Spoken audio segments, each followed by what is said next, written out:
होती है।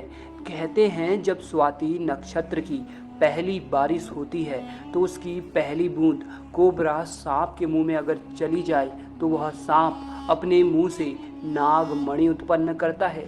जब एक सांप नागमणि पा लेता है तो उसमें कई सारी शक्तियां आ जाती हैं, जैसे कि नाग का मनुष्य रूप धारण करना, मनचाही जगह पर पलक झपकते ही पहुंच जाना, अपना आकार कितना भी बड़ा कर देना और कितना भी छोटा कर लेना।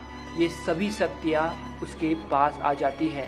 कहते हैं नागमणि की रोशनी बहुत ही ज़्यादा तेज होती है कि इसका प्रकाश कई किलोमीटर दूर से भी देखा जा सकता है। परंतु दोस्तों, एक इच्छाधारी नागिन अपने नागमणि को हमेशा लोगों की नज़रों से छुपा कर रखती है, परंतु जब भी कोई उसकी नागमणि उससे छीन ले तो नागिन का गुस्सा सातवें आसमान में होता है। ऐसी ही एक सच्ची घटना आज हम आपको बताने वाले हैं, जो कि बिहार के दरभंगा के एक ऐसे गांव में घटी जो कि जंगल के बिल्कुल करीब बसा हुआ है। इसी गांव में सौरभ और गोपाल नाम के दो व्यक्ति रहते थे। दोनों की काफ़ी अच्छी दोस्ती थी और दिन के समय दोनों अपने बकरियों को चराने के लिए जंगल साथ जाया करते थे।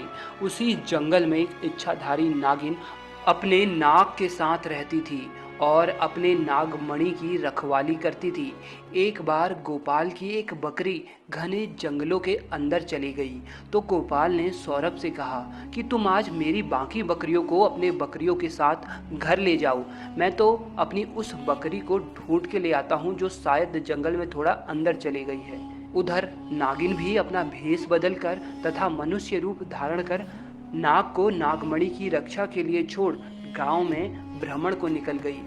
जब गोपाल अपनी बकरियों को ढूंढता हुआ उस जगह पहुंचा जहां एक पेड़ के नीचे बने बिल से तेज रोशनी आ रही थी, उसे लगा कि कोई कीमती हीरा या फिर आभूषण उसके नीचे हो सकता है। तो उसने उस पेड़ की ही एक टहनी को तोड़ा और एक बड़ा सा डंडा बना लिया और उस बिल को जोर जोर से मारकर तोड़ने लगा। उस बिल को तोड़ते समय गोपाल बहुत तेजी से डंडे का वार कर रहा था, जिसमें से दो चोट नाग के बिल के अंदर मौजूद नाग को भी लग गई और नाग ने उसी समय अपना दम तोड़ दिया। जब गोपाल ने मरे हुए नाग को देखा और उसके पास तेज चमकती मणि को देखा तो वो समझ गया कि वो चमकती चीज नागमणि ही है। उसने पहले नाग को डंडे से हिलाया और यह सुनिश्चित किया कि नाग मर गया है या जिंदा है। फिर उसने जब देखा कि नाग मर गया तो उसने अपने जेब से रुमाल निकालकर उसके अंदर उस नागमणि को रख लिया और भागता हुआ तेजी से घर को निकल गया और भूल गया कि वो बकरी को ढूंढने जंगल में आया था और वो बकरी अभी भी जंगल में रह गई। इधर जब नागिन वापस अपने बिल की तरफ लौटी तो जैसे ही उसने नागमणि गायब पाई और अपने नाग को मरा हुआ देखा तो वह गुस्से में आग बबूला हो गई। उसने अपनी शक्ति से नाग की आंख में देखा और जान लिया कि ये हरकत किसकी है। गोपाल ने बहुत बड़ी गलती कर दी थी कि उसने नाग के शरीर को वैसे ही उस जंगल में छोड़ दिया था। अगर वह नाग के शरीर को उसी समय जला देता तो शायद नागिन को गोपाल के बारे में पता ही नहीं चलता। उधर गोपाल बहुत खुश था क्योंकि उसे दुनिया की सबसे शक्तिशाली चीज नागमणि जो मिल चुकी थी।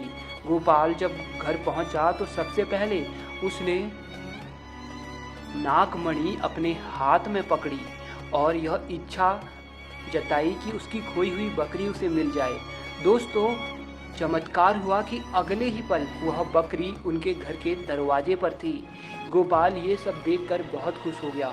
उसने नागमणि की सहायता से अपने घर को ही बदल दिया और अब वह गांव का सबसे अमीर इंसान बन चुका था और वह केवल और केवल नागमणि की मदद से। उधर नागिन अपने नाग का बदला गोपाल से लेने के लिए बेकरार थी, परंतु वह विवश थी क्योंकि गोपाल के पास नागमणि थी और वह तब तक गोपाल को नुकसान नहीं पहुंचा सकती थी जब तक उसके आसपास वो नागमणि हो। दोस्तों, कहते हैं कि इच्छाधारी नागिन बगैर नागमणि के भी कोई भी रूप धारण कर सकती है। अपनी इसी शक्ति का फायदा उठाकर नागिन ने एक सुंदर कन्या का रूप धारण किया और गोपाल किसी काम से दूसरे गांव जा रहा था तो उसके बीच रास्ते में बैठ गई और रोने लगी। जब गोपाल ने देखा एक बहुत ही सुंदर स्त्री रो रही है, तो वह तुरंत बैलगाड़ी से नीचे उतरा और पूछा कि आप रो क्यों रही हो। तो नागिन के भेष में उस स्त्री ने कहा, मेरा नाम पायल है और मैं अपने पति के साथ दूसरे गांव में रहती थी, परंतु कल वह एक अन्य स्त्री के साथ शादी करके आ गया और मुझे मार मार कर घर से बाहर निकाल दिया है। मैं बेसहारा हूँ, लाचार हूँ। गोपाल को उस स्त्री पर तरस आ गया और उसकी सुंदरता से गोपाल